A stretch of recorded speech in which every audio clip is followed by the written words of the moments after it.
പ്രിയ പ്രേക്ഷകരെ, നിങ്ങൾ ഇതുവരെയും ഈ ചാനൽ സബ്സ്ക്രൈബ് ചെയ്തിട്ടില്ലെങ്കിൽ സബ്സ്ക്രൈബ് ചെയ്യുക. ബ്ലാസ്റ്റേഴ്സിന്റെ എല്ലാ ട്രാൻസ്ഫർ വാർത്തകളും നിങ്ങൾക്ക് ഈ ചാനലിലൂടെ ലഭിക്കുന്നതാണ്. പ്രിയപ്പെട്ട ബ്ലാസ്റ്റേഴ്സ് മാനേജ്മെന്റ് ഒരു ബ്ലാസ്റ്റേഴ്സ് ആരാധകൻ എഴുതുന്നു. 1000 നൊമ്പരം മനസ്സിൽ പിടിച്ചു നിർത്തിയാണ് ഈ കത്തെഴുതുന്നത്.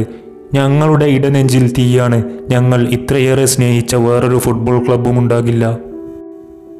പരമാവധിയും അപ്പുറവും ഞങ്ങൾ ബ്ലാസ്റ്റേഴ്സിനെ സപ്പോർട്ട് ചെയ്തു. തോൽവിയുടെ ആഴക്കടലിലേക്ക് ടീം വഴുതു വീണപ്പോഴും ഞങ്ങൾ ടീമിനെ കൈവിട്ടില്ല. അപ്പോഴും ഞങ്ങൾക്ക് ഞങ്ങളുടെ മനസ്സിൽ പ്രതീക്ഷയുടെ തിരുനാളമുണ്ടായിരുന്നു. ഒരിക്കലെങ്കിലും ഞങ്ങളുടെ ടീം ഒന്ന് വിജയിക്കുമെന്ന്. പക്ഷേ എല്ലാ പ്രതീക്ഷകളും കാറ്റിൽ പറത്തിയാണ് ഈ സീസൺ അവസാനിച്ചത്. ഇന്ന് പലരും ടീമിനെ കൈവിട്ടിരിക്കുന്നു.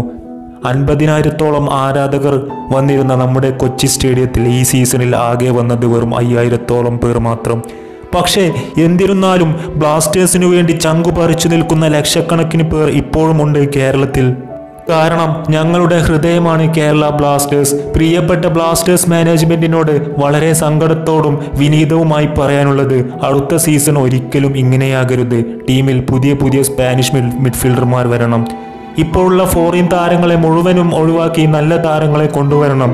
കാശില്ല എന്ന് പേരും പറഞ്ഞ് ഞങ്ങളുടെ കണ്ണിൽ പൊടിയിടാൻ മാത്രമായി പേരിനൊരു സൈനിങ്ങുകൾ നടത്തരുത്. കാരണം അത്രത്തോളമാണ് ഞങ്ങൾ ബ്ലാസ്റ്റേഴ്സിനെ സ്നേഹിക്കുന്നത്. പണമില്ലെങ്കിൽ ഞങ്ങൾ തരാം. ഈ ടീം ഒരിക്കലും ഇല്ലാതാകാൻ പാടില്ല. ആ മഞ്ഞക്കുപ്പായവും മഞ്ഞക്കടലും ഒക്കെ ഒരു ആവേശമാണ്. പറ്റുമെങ്കിൽ ഞങ്ങളുടെ ചങ്ക് ബ്രോ ഹോസുവിനെ തിരിച്ചു കൊണ്ടുവരണം.